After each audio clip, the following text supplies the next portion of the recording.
बिस्मिल्लाहिर्रहमानिर्रहीम। Hi guys, this is Ahmed and welcome to my YouTube forex money channel. उम्मीद करता हूं कि आप सब खैरियत होंगे।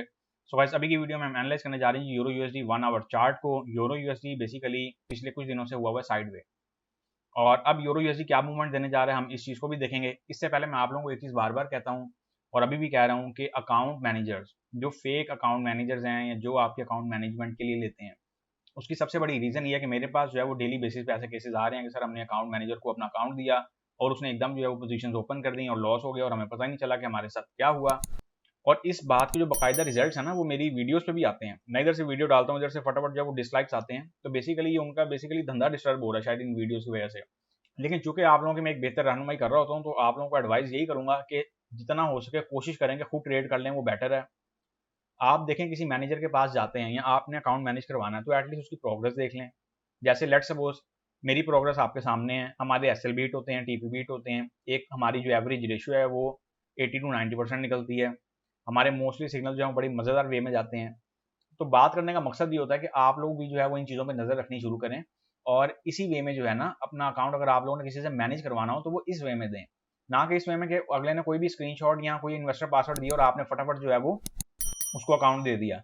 अभी हाल ही की बात है, मेरे पास एक ऑर्गेनाइजेशन का बंदा भी आया। अब ये लोग क्या करते हैं, ये लोग बेसिकली प्रीमियम चैनल ज्वाइन कर लेते हैं सिग्नल वाले, और वहां से जो है ना आप लोगों के अकाउंट पे टर्बो मोड पे काम करना शुरू कर देते हैं। वहां से देखी जाते हैं, वहां से आपके अकाउंट पे लौटें उठाती हैं। अब ये लोग करते क्या हैं, ये लोग क्या करते हैं, इनके पास लेट सपोज 10 अकाउंट आए हैं, ये लोग 5 अकाउंट जो है वो बाय पे लगा देंगे, 5 अकाउंट सेल पे लगा देंगे। अब अगर बाय वाले अकाउंटों का लॉस होता है तो होता रहे, सेल वाले तो प्रॉफिट में आ गए। अब जब इनके पास कोई भी जाएगा ना अकाउंट मैनेज कराने के लिए, तो ये बाय वाले नहीं दिखाएंगे, ये सेल वाले दिखा के आपका दिमाग खराब कर देंगे, और उसके बाद होगा कि नुकसान सिर्फ आपका होगा। तो बराए मेहरबानी इन चीज़ों को थोड़ा सा समझ लें, थोड़ा सा समझ के काम कर लें तो बहुत बेटर है। और इसके साथ साथ मैं आप लोगों को ये भी बताता चलूँ कि जो एसएल वाला प्रीमियम चैनल था उसकी फ़ी अब $55 हो गई है। ये वही चैनल है जो हमने $10 से स्टार्ट किया था, और अब इसकी फ़ी जो है वो $55 है। आज से इसकी फ़ी $55 है। जो भी व्यूअर सुन रहे हैं, जिन्होंने ज्वाइन करना है, वो इस चीज़ को जो है वो नोट कर लें।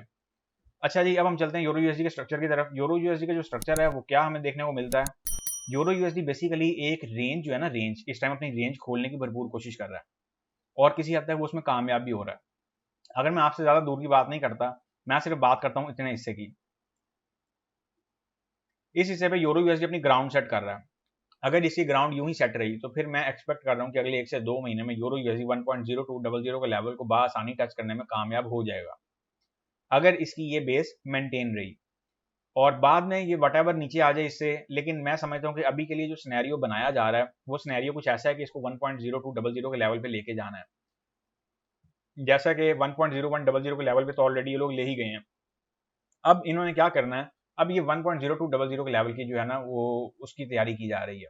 यही वजह है कि आप लोग नोट करो कि आहिस्ता आहिस्ता जो है वो इस पेयर की जो रेंज है ना वो खुलती जा रही है। पहले इस पेयर की रेंज थी कुछ ये वाली, फिर इसका ब्रेकआउट हुआ, फिर इन्होंने रेंज दे दी ये वाली। अब ये चीजें होती हैं समझने वाली। अब समझ के आप लोग काम कर लोगे तो वो आपके लिए बेटर होगा, नहीं समझोगे तो फिर आपके लिए जो है वो उसके नताइज भी वैसे ही निकलेंगे। अगर हम बात करते हैं इंट्राडे की, इंट्राडे में हमारे पास एक शॉर्ट सेटअप भी बन रहा है और एक लॉन्ग भी बन सकता है। अगर मैं आपको एक जो है टू दी पॉइंट बात करूं तो वो सिर्फ इतनी होगी कि हमारे पास एट दी मोमेंट ये resistance area according to 1 hour chart जो है वो हमें देखने को मिल रहा है। मार्केट इस एरिया में कुछ जो है वो कंसोलिडेट भी हुई, कुछ नॉइजी भी हुई, और मार्केट ने यहाँ से कुछ रिवर्सल भी बनाई। अब पॉइंट ये है कि यहाँ से मार्केट ने जो रिवर्सल दी है हम उसको अगर फॉलो करते हैं, तो उसको फॉलो करने के बाद हमारे पास क्या जो है वो पॉइंट बनता है, हमारे पास कुछ ये वाला पॉइंट बनता है। हम एक वे में जो है वो ऐसी ट्रेड भी ले सकते हैं, लेकिन याद रहे इसको मैं स्कैल्पिंग ट्रेड कंसीडर करवाऊंगा, क्योंकि उसकी सबसे बड़ी रीजन ये इसका कोई बहुत ज्यादा एसएल नहीं है। इसका एसएल ऑलमोस्ट जो है वो 32-35 पिप का है, और ये 1 आवर चार्ट के अकॉर्डिंग जब आप स्कैल्पिंग जो है वो कर सकते हो। अगर मैं इसका आपको डाउन साइड टारगेट दूं तो वो 0.9925 तक के लेवल का दूंगा, लेकिन ट्रेलिंग स्टॉप और ब्रेक इवन यूज करना नहीं भूलना, क्योंकि मार्केट जो है वो ऑलरेडी मंथली क्लोजिंग के जो है पॉइंट पे भी खड़ी हुई है। फिर कल सीपीआई का डाटा भी है, और मैं एक्सपेक्ट कर रहा हूँ सीपीआई के डाटा पे जो है वो एक हमें फर्दर अपवर्ड मूवमेंट जो है वो देखने को मिल सकती है। और इसके साथ साथ जो है एनएफपी रिपोर्ट भी है इस हफ्ते में। तो ओवरऑल अगर मैं देखूं तो जो यूरो के हवाले से मैं समझता हूँ कि जो है ना हमें एक पॉजिटिवनेस जो है वो देखने को मिल सकती है। इसके साथ साथ जो ईसीबी है वो भी 75 बेसिस पॉइंट जो है वो इंटरेस्ट रेट बढ़ाने की तैयारी में है। इस चीज़ पे भरपूर चर्चा हो रही है। अगर उन्होंने भी 75 बेसिस जो है वो टेबल पे रख दिया तो फिर यूरो एकदम जो है वो बूस्ट होगा, इसी लेवल से बूस्ट होगा। भले ही आने वाले महीनों में बेशक डाउन आ जाए, लेकिन मैं समझता हूँ कि अभी के लिए यूरो को यहाँ से पंप मिल सकता है, और यही वो स्टेज है। आप लोगों को इंट्राडे के हवाले से एक तो मैं ये सिनेरियो दूंगा, एज वेल एज मैं आप लोगों को कुछ स्ट्रक्चर जो है वो और भी समझाता चलूँ। एक यूरो यूएसडी हल्का सा जो है वो चैनल भी मेंटेन करने की कोशिश कर रहा है, लेकिन इस चैनल में मैं नहीं समझता अभी कोई बहुत जो है वो पावर है। अगर तो ये चैनल मेंटेन हो जाता है फिर आप लोग जो है वो नियर टर्म में ये वाली मूवमेंट भी कुछ एक्सपेक्ट कर सकते हो। लेकिन अभी सबसे बड़ा जो इस चैनल के रास्ते में रुकावट है वो है रेजिस्टेंस एरिया। और आपको पता है कि रेजिस्टेंस जब एक दफा मेंटेन हो जाता है, रेजिस्टेंस या सपोर्ट जब एक दफा पक्के वाली मेंटेन हो जाती है ना, चाहे वो किसी भी टाइम फ्रेम पे हो, फिर वो चैनल को बर्बाद कर देती है। यहाँ पे भी कुछ ऐसा ही सिनेरियो जो है वो देखने को मिल रहा है, कुछ ऐसी मूवमेंट जो है वो हम एक्सपेक्ट कर सकते हैं अगर ये चैनल मेंटेन रहता तो। अगर ये चैनल मेंटेन नहीं होता और इसका ब्रेकआउट हो जाता तो फिर मार्केट जो है फर्दर एक दफा जो है वो सपोर्ट एरिया को टेस्ट करने आएगी। और मैं ये एक्सपेक्ट भी कर रहा हूँ कि मार्केट को जो है ना वो एक डाउन साइड का टेस्ट एटलीस्ट दे के फिर जो है वो फर्दर अपवर्ड मूवमेंट की तरफ जो है वो निकलना चाहिए। याद रहे ये स्ट्रक्चर सिर्फ और सिर्फ एसएल वाले ट्रेडर्स के लिए, विदाउट एसएल वालों के लिए ये स्ट्रक्चर नहीं है। अगर विदाउट एसएल वालों ने ट्रेडिंग करनी है तो मैं आप लोगों को एडवाइस करूंगा कि विदाउट एसएल चैनल में आके प्रीमियम चैनल है प्रॉपर वे में ट्रेड करें, जैसे कि अल्हम्दुलिल्लाह वहां पे हम लोग जो है वो कलेक्ट कर रहे होते हैं। और याद रखें अकाउंट का जो प्रॉफिट है ना, आप लोग मेरे से अक्सर पूछते हो कि सर हम मंथली कितना बना लेंगे, तो मेरे भाई आप लोग ये भी चीज ध्यान में रखा करो कि आपका जो कैपिटल है मंथली के हिसाब से वो कितना है। अगर आपका $1000 का कैपिटल है तो फिर आपकी जो लिमिट है वो नॉर्मल होगी 200, 250, 300, 400। अगर आपका $10,000 का अकाउंट है तो फिर आपकी जो मंथली इनकम होगी वो 2, 3, 4, 5 हज़ार, इससे भी ज़्यादा भी हो सकती है, क्योंकि आपके पास एक जो है ना रेंज आ जाती है। आप जो है ना आपके जाविये खुल जाते हैं कि यार मैं ये भी ओपन कर सकता हूँ, ये भी ओपन कर सकता हूँ, ये भी ओपन कर सकता हूँ। तो यही कॉन्सेप्ट होता है फॉरेक्स में। अगर आप $100 के साथ आओगे तो फिर आप प्रॉफिट भी वैसा ही एक्सपेक्ट करो। अगर आप $10,000 के साथ आओगे तो वैसा एक्सपेक्ट करो। अगर आप $1,00,000 के साथ आओगे तो वैसा एक्सपेक्ट करो।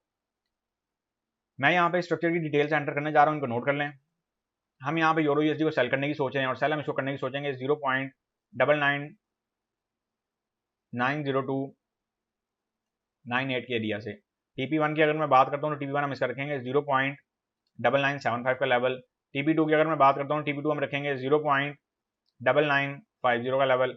TP3 की अगर हम बात करते हैं TP3 हम इसका रखेंगे, प्रॉफिट टेकिंग करना कहीं पे नहीं भूलना। याद रखना मार्केटें अब तेज होने लगी हैं।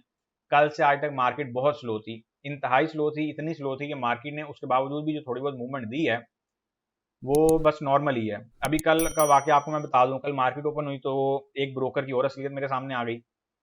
तो खैर मामला तो संभल गए, लेकिन यही चीज़ें होती हैं, यही चीज़ें मार्केट में आप लोगों ने नोट करनी होती हैं। अब मैं यहाँ पे भी नाम नहीं लेना चाह रहा, इसको हम फिर जो है वो किसी फ्री टाइम में डिस्कस करेंगे। तो आप लोगों को एडवाइस करूंगा कि अपना पैसा जो है ना बहुत बचा के रखो और कोशिश करो कि उतना ही पैसा आगे डिपॉजिट भेजो जितना आपको ज़रूरत है, और बाकी बैकअप के लिए रख लो।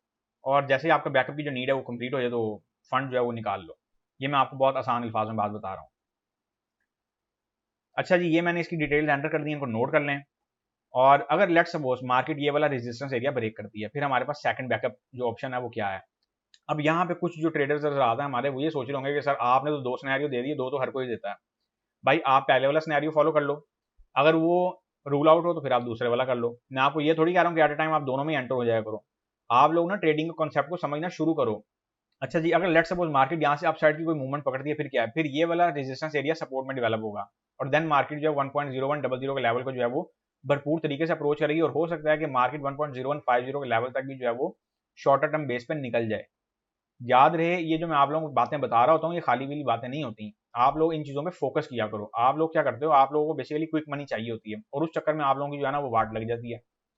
फिर क्या होता है, फिर कमेंट में आके जो है ना वो आप लोग जो है वो, अच्छा कमेंट से याद आया, कमेंट में जब आप लोग कमेंट किया करें ना, देखें अगर आप लोगों ने कोई एडवाइस लेनी है, कोई बात पूछनी है, आपने अपना कोई ओपिनियन देना, चले वो भी आप किसी हद तक दे सकते हैं। लेकिन वहां पे आके अगर आप कोई गाली वगैरह निकालेंगे तो वहां पे भी मैंने बेसिकली एडमिन बिठा दी है जो आपको उठा के फौरन चैनल से बाहर फेंक देगा। जैसे आप रिस्पेक्ट देंगे वैसी आपको रिस्पेक्ट आएगी। Give respect take respect. अगर नहीं दे सकते तो मैं कहता हूं अगर आप इतने ही फन्ने खा हो तो फिर आप लोगों को इस चैनल की जरूरत क्यों है। ये मैं सिर्फ उन लोगों को कह रहा हूँ जो बेसिकली कमेंट में आके ना मिसबिहेव करते हैं। बाकी जो चल रहे हैं वो तो बिल्कुल ठीक है। जाहिर अब ये ऐसे ही है जैसे एक क्लास में 100 बच्चे होते हैं। ये चीज मैंने पहले भी आप लोगों को बताई थी, पहले भी वीडियोस में मैं कहता हूँ कि एक क्लास में 100 बच्चे हैं, अब 100 में से 2 बिगड़े हुए हैं तो अब उनका कोई हल तो नहीं है। उनका हल ये है या उन्हें क्लास से बाहर खड़ा कर दिया जाए, और वो 2 बच्चे ऐसे होते हैं कि वो बाद होगा स्कूल से भी निकाल दिए जाते हैं। तो ये मैं उन बच्चों के हवाले से बात कर रहा हूँ। बाकी जो लोग रूल्स फॉलो करके चल रहे हैं आप लोग देखें और लर्निंग लें अपने पॉइंट ऑफ व्यू से। इस वीडियो को बनाने का पर्पस बेसिकली ये होता है कि आप लोगों को स्ट्रक्चर समझ आ जाए। अब क्या है, एक दफा आप लोगों को स्ट्रक्चर समझ आ जाएगी तो सिग्नल भी आ जाएंगे। अब यहाँ पे मैं एडवांस लेवल का कोर्स क्यों नहीं डालता यूट्यूब पे? मुझे पता ना ऐसे कोई फन्ने खा आ जाएंगे, लो जी ये तो पहले ही हमें पता था, ये तो इसमें तो कोई नई चीज है ही नहीं, उन्होंने सीख भी लेना है और उन्होंने वही कोर्स आगे जो है वो रीसेल करना शुरू कर देना। हमारा पाकिस्तानी वकार जका है, वो अक्सर इन चीजों पे चर्चा करता है। उस बेचारे ने भी कभी किसी वक्त में ना कोई 2-4 बंदों को या कोई ग्रुप बनाया होगा छोटा सा, उसमें क्रिप्टो सिखा दी और वही जो है वो उसके गले को आ गए। अब वही लोग जो है वो दूसरे प्लेटफॉर्म पे जाके जो है ना वो जो है ना बस बुराइयां कर रहे होते हैं या ऐसे करते नजर आते हैं। तो यही वो चीजें हैं, इसीलिए यही वजूहत होती हैं कि जो चीजें हैं ना वो टाइमली रोक दी जाती हैं। इसीलिए मैं आप लोगों को कहता हूँ कि कोर्स मैंने यहाँ पे यूट्यूब पे तो मैं कोर्स सिखाने का सोच भी नहीं सकता। उसकी सबसे बड़ी रीजन ही यही है। और जिन्होंने सीखना है उनको भी देखा जाएगा कि वो लोग इस काबिल हैं, अगर लेट सपोज उनका लेवल यहाँ तक पहुंच चुका है तो फिर उन्हें सिखा दिया जाए। ये एक मैंने चीज सोची भी है, लेकिन इसको अभी पेंडिंग किया हुआ है मैंने खुद ही, और इन्हीं वजूहत की बिना पे पेंडिंग किया हुआ है। सो गाइस ये थे हमारे euro USD 1 hour chart analysis. उम्मीद करता हूँ कि आपको बहुत बेहतर तरीके से समझा पाया हूँ। अगर नहीं समझ आई तो बराए मेहरबानी वीडियो को पीछे करके दोबारा देखें। ऐसा नहीं है कि वीडियो समझ नहीं आई तो एक वीडियो से निकले और दूसरे पे चले गए, उसकी समझ नहीं आई तो तीसरे पे चले गए। ऐसे आप सारा दिन खज्जल होते रहेंगे। मुझे दें इजाजत, अल्लाह हाफिज।